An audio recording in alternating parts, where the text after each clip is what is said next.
Haleluya, puji Tuhan. Selamat pagi saudara-saudara sidang jemaat yang diberkati Tuhan dimanapun saudara berada pada pagi hari ini. Kita jumpa lagi dalam doa pagi dari GPD Budi Mulia. Sebelum kita membaca firman Allah, mari kita berdoa. Bapa Surgawi, Bapa dalam nama Yesus, kami bersyukur pada pagi hari ini Bapa. Terima kasih Tuhan untuk semua kebaikan-Mu. Kami boleh ada lagi pagi hari ini. Kami lagi boleh bangun dengan tubuh yang sehat. Kami boleh menghirup udara yang segar di hari yang baru ini Tuhan.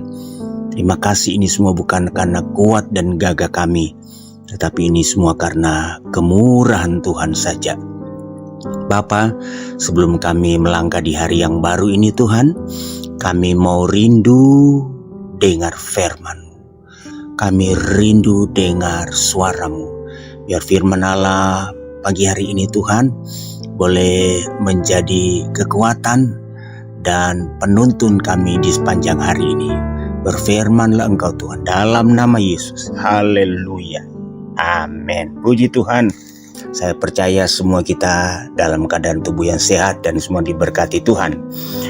Firman Allah pada pagi hari ini saya ambil dari kitab Suratan Paulus kepada jemaat yang ada di Korintus. Dalam 1 Korintus pasalnya yang ketiga, kemudian kita akan membaca ayat 1 sampai dengan ayatnya yang ketiga. 1 Korintus pasal 3 ayat 1 sampai ayat 3. Demikian bunyi firman Tuhan. Dan aku saudara-saudara pada waktu itu tidak dapat berbicara dengan kamu seperti dengan manusia rohani, tetapi hanya dengan manusia duniawi yang belum dewasa dalam Kristus. Susulah yang kuberikan kepadamu, bukanlah makanan keras, sebab kamu belum dapat menerimanya, dan sekarang pun kamu belum dapat menerimanya, karena kamu masih manusia duniawi. Sebab jika di antara kamu ada iri hati dan perselisihan, bukankah hal itu menunjukkan bahwa kamu hidup secara manusiawi? Puji Tuhan. Saudara, pagi hari ini kita melihat Paulus dia coba memberikan semacam penilaian. Dia melihat kehidupan jemaat di Korintus. Saudara-saudara, mereka masih hidup sebagai manusia duniawi. Kita tahu saudara-saudara, kalau kita berbicara duniawi itu artinya sesuatu yang tidak kekal, sesuatu yang semua bersifat sementara, sesuatu yang semua akan berakhir, sesuatu yang semua akan berlalu, tidak abadi, atau fana. Nah, saudara-saudara, itulah kehidupan rohani kekristenan dari orang-orang Korintus di mata Rasul Paulus. Sehingga dia katakan ketika dia harus berbicara berhadapan dengan jemaat Korintus, dia tidak bisa berbicara dengan pendekatan rohani karena mereka pada dasarnya masih hidup dalam keduniawian, atau masih manusia duniawi. Saudara, ada ayat di dalam firman Allah di dalam Ibrani, saudara. Ibrani pasalnya yang ke-5, Ibrani pasal 5 ayatnya yang ke-12. Coba kita lihat saudara-saudara, Ibrani pasal 5 ayatnya yang ke-12. Ibrani 5 ayat 12 dia berkata begini. Sebab sekalipun kamu ditinjau dari sudut waktu, sudah seharusnya menjadi pengajar. Kamu masih perlu lagi diajarkan asas-asas pokok dari penyataan Allah, dan kamu masih memerlukan susu, bukan makanan keras, saudara. Nah, jadi waktu lamanya kita menjadi anak Tuhan, menjadi orang Kristen, itu tidak bisa dijadikan patokan, tidak bisa dijadikan ukuran dewasa atau tidak kita di dalam Tuhan. Ya. Jadi waktu usia kita jadi orang Kristen, usia kita menjadi anak Tuhan, itu bukan suatu jaminan bahwa orang itu memiliki kedewasaan rohani. Saudara, kita tahu bahwa di dalam jemaat Korintus itu Paulus paling banyak berbicara tentang karunia-karunia Roh Kudus. Sebab di dalam jemaat Korintus, saudara-saudara, begitu kental sekali ya karunia-karunia Roh Kudus bekerja atau ada dalam jemaat Korintus. Tetapi saudara-saudara, ternyata di dalamnya masih terlalu banyak, saudara-saudara, manusia duniawi. Nah, kita melihat, saudara-saudara, ada 3 hal yang disinggung oleh Paulus, ya, yang sudah merupakan ciri dari manusia yang duniawi atau kerohaniannya belum dewasa. Yang pertama, saudara-saudara, kita baca dalam ayatnya yang kedua. Dalam 1 Korintus tadi ayat 2, susulah yang kuberikan kepadamu bukanlah makanan keras.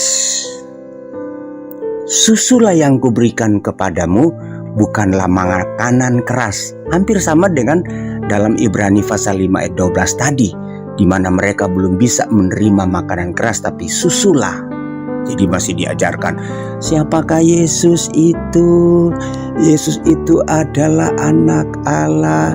Barang siapa yang percaya, bertobat, dibaptis, dia selamat. Barang siapa percaya, bertobat, dibaptis, dia selamat. Hanya berputar-putar di situ dalam kemah sembayang tabernakel, saudara-saudara. Percaya, bertobat, baptis itu, saudara-saudara, masih berada di halaman. Hati-hati, saudara, itu masih berada di halaman. Percaya, bertobat, dibaptis itu masih ada di halaman, ya. Mezbah, korban, kolam pembasuhan itu ada di halaman, saudara-saudara. Wahyu pernah berkata bahwa halaman itu jangan diukur karena halaman itu telah diberikan kepada bangsa kafir. Jadi Kristen halaman besok, saudara-saudara, orang Kristen yang masih duniawi, saudara-saudara, itu akan menjadi santapan dari antikris. Itu Kristen halaman, tidak punya kedewasaan. Yang pertama, Paulus katakan, susulah yang harus aku berikan kepadamu. Belum bisa menerima makanan keras, ya. Ketika hamba Tuhan khotbah agak keras, tersinggung, mutung, mogok, tidak berangkat lagi ke gereja, ya. Ketika dikasih tanggung jawab, mutung, mogok, tidak berangkat lagi, ya. Belum memiliki tanggung jawab, ya. Dan yang kedua, saudara-saudara, ciri dari manusia yang masih duniawi adalah iri hati.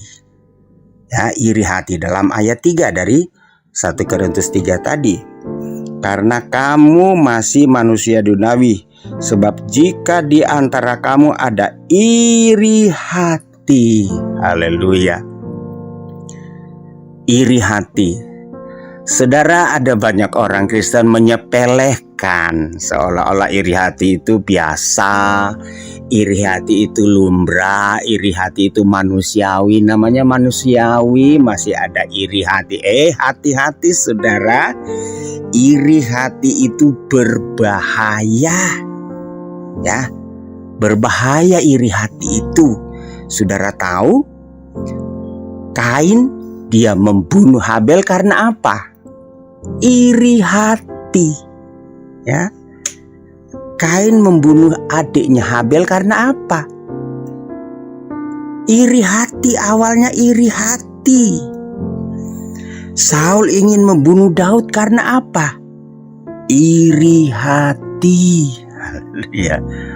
Oh saudara, jangan anggap sepele, jangan anggap remeh itu iri hati seolah-olah itu mah biasa, manusiawi. Hati-hati saudara, iri hati. Kain bunuh Habel karena iri hati. Saul ingin bunuh Daud dan mengejar-gejar Daud karena iri hati.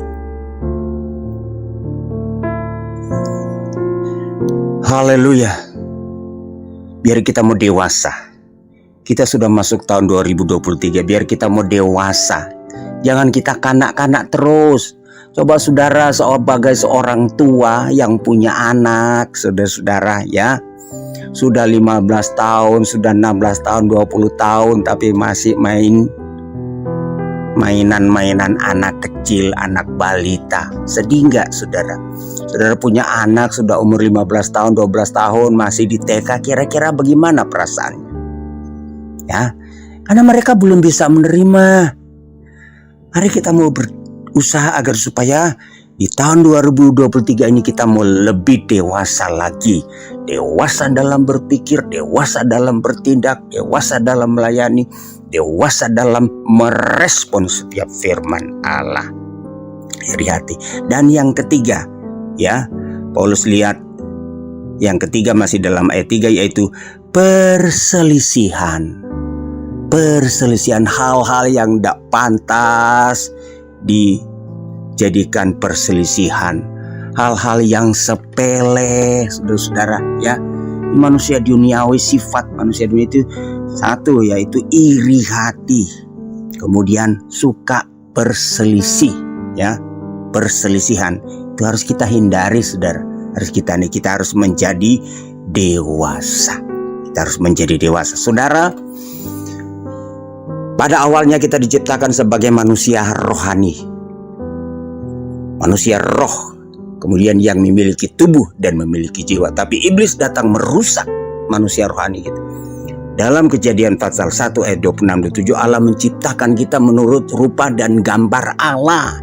Jadi manusia rohani kita diciptakan untuk menyembah dan melayani Allah, tapi iblis datang merusak.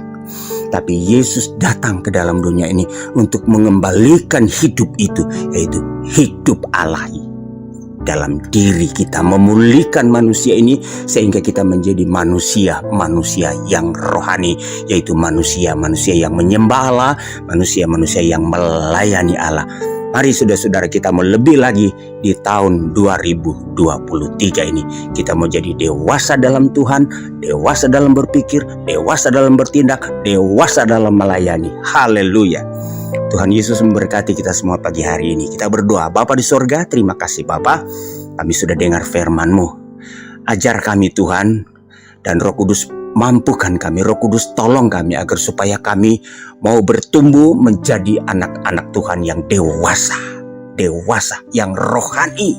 Tuhan, kami meninggalkan keduniawian yang tidak menyenangkan Tuhan. Terima kasih Bapa di sorga, berkati semua kami di sepanjang hari ini. Apapun yang kami kerjakan sepanjang hari ini Tuhan, Engkau berkati dalam nama Yesus. Terpujilah nama-Mu, inilah menjadi doa kami dan syukur kami di pagi hari ini. Dalam nama Yesus. Haleluya, haleluya. Amin. Puji Tuhan, selamat pagi, Tuhan Yesus memberkati.